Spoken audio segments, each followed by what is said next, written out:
So you're going to use the alternating colors to the data. So you're going to highlight all of your data, and then take your hand off the mouse or off your touchpad. And then you're going to go, it says click onto the Home tab, then the 3 dots on the right of the toolbar, which will be right here.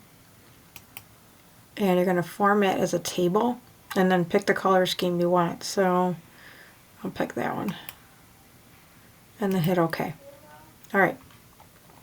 So when you scroll down here, I'm going to have you do the same exact thing until you get to here. Then I'm going to have you continue with the highlighting, but here you're going to change the alignment, the font color, and the border. So you're going to come over here, you're going to highlight everything again.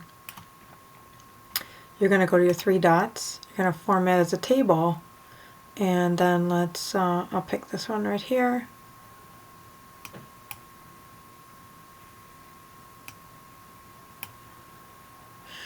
While you have it all highlighted,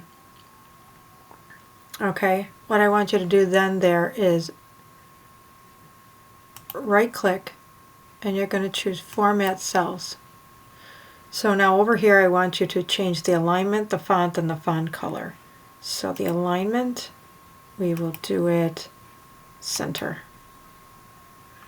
let's say, and then the font, we will change it to, let's just say, Veranda, and the color, change it to blue.